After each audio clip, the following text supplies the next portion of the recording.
What is up, YouTube? This is Asian with Cards, and today I'm going to be profiling my Salamangreat deck. Now, last Wednesday, or I guess what was this? This past Wednesday, my friend Seamus played this at locals. He normally plays Magic, but he wanted to play Yu-Gi-Oh for once, so I let him use my Salamangreat deck, and he did pretty well. He made some couple misplays, I guess, just from not playing Yu-Gi-Oh in a while. But for the most part, he said this deck performed pretty well, and there was a big change in the extra deck, which I made after the tournament, which he said may have won him a game or two. So yeah, I'll show you guys that when I get to it. And yeah, before I get started with the video, I just want to say happy Thanksgiving to everyone. I believe Thanksgiving was yesterday. It's Friday right now. It's like 2 in the morning. I just want to get a profile out to you guys and just say thank you for all the support recently.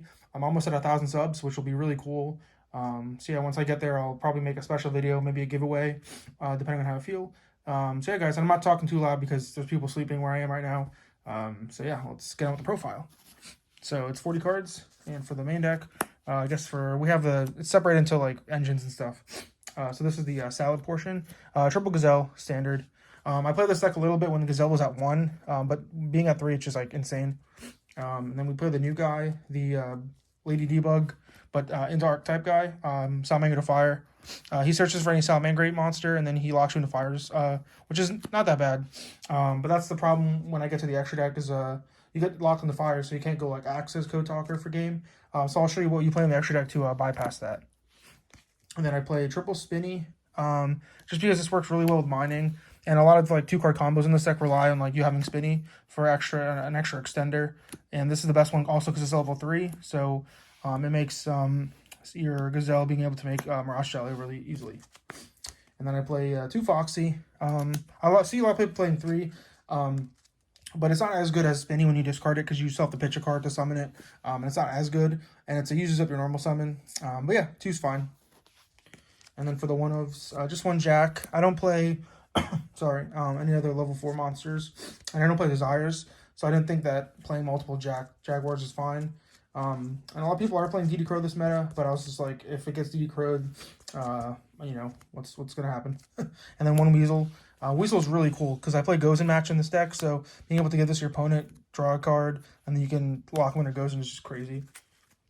So that's it for the Salamangreat monsters. Pretty self-explanatory. And then for other, I guess, like Salamangreat engine cards, we play Triple Mining. This is just an extra copy of Gazelle or whatever you need in your deck. If it gets ashed, it's fine because you probably have like other extenders in your hand. So it's good that this gets ashed rather than your other Blaze. The 1 Field Spell, I've seen some people playing 2, which I think is kind of crazy just because you don't want to see this card. So 1's fine. This is probably where the controversy will happen with my deck. I play Triple Will. I've been testing this deck a lot on like DB and stuff. And the way you lose obviously is with Nib because this deck doesn't have any like in-archetypal way to play around Nib. So this is the best card for that. Just because if you get nibbed and you don't use like the fire line, which sometimes like game 2 and 3, I'll try and not use the fire line so that I can at least end on like a SP and then have follow up for next turn with like hand traps and stuff. So yeah, that's that. And it's always good to open this card instead of searching it because just helps you extend. And if they don't have nib, just mean you can end on like double trap, which is cool. And then Triple Circle, standard. This card's crazy. I remember this card was at 1 for like the longest time. But this card's just crazy. Just adds so much consistency to the deck. And being a quick play means you can play around roll while using it during the draw phase. And then for the one of the traps, 1 Rage, 1 Roar. I was playing 2 Roar at one point, but I think that's just super bricky. Unless you're playing Desires, you don't need to play multiples of these cards. And yeah, even though you're like there's a lot of Unchained in the meta, and you might think Rage is bad, sometimes it can just be enough if you end on like Rage Roar. You can like pop their summons, and hopefully they don't float as much. But yeah, it's really good. And against every other deck, like a pop 4 is just crazy. And then for engine, we have, or like disruption and stuff like that, we have Triple Nib, Triple Ash, and I guess for more hand traps, we have Triple Imperm. These are the only hand traps I'm playing in the main deck.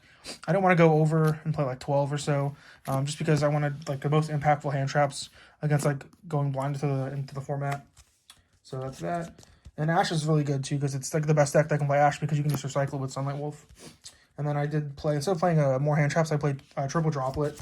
Just because going first, if your opponent has something, I'm not sure what they would have going first, but it's good going first or second. Because you can like set it going first and then going second, you can break a board. You can pitch like a Spinny or a Foxy. and get advantage off that. So yeah, and even if you draw like multiple gazelles and stuff, you can just pitch them for that too and extend from there too. And then lastly, for non-engine, we have triple Gozen. I was playing Rivalry over Gozen, but I feel like this deck has a pretty good Rescue Ace matchup, so I wanted to play the one that's better against Unchained, because this can honestly just like stop Unchained in their tracks. So that's that. 40 cards in the main, and then for the extra deck, the Nib token. Then we play triple Balinks. This is the one you really can't like go down on. I've tested out too, and there's been many times where I've just like missed it. So that's why I'm playing 3. And then also it being like a link 1 is really good because you can easily make what's it called, SP, which is like crazy in this deck. SP like adds a whole nother layer of disruption to this deck, and also if you get hand trapped in certain spots, just making an SP is like super clutch. Then we have 2 Sunlight Wolf. I was playing 3, but I needed to fit spots for the new cards like SP and the Typhon card. So yeah, I decided to cut this out, and it's been working out pretty well. There's only been one scenario where I've needed a third one, and it was against Labyrinth. It wasn't against the furniture build. It was against like the just heavy back row build. So of course I would probably need a third one in that scenario. But if you're going against like normal meta decks, there's 2's fine. And then the one Heat Leo. Sadly, you can't play a second one to do the relink combo, but just being able to spin backwards is really good. So that's why you play those. And then you got the Raging Phoenix. This card's insane. Just being able to add your spell or traps, and then has amazing follow-up if it gets destroyed. Super clutch. And being a link 4 is really good with the Rage. And then we have, for other cards that aren't the Salad Link Monsters, the best card in the format, SP Little Knight. This card's crazy. A lot of people on like DB, whenever I make this after getting like hand trapped 3 times, are like, "You serious, dude?" I'm like, "Yeah, this card's just insane." It reminds me of the new DPE of this format. You can get like hand trapped twice, and just being able to summon this is just insane. Amazing follow up.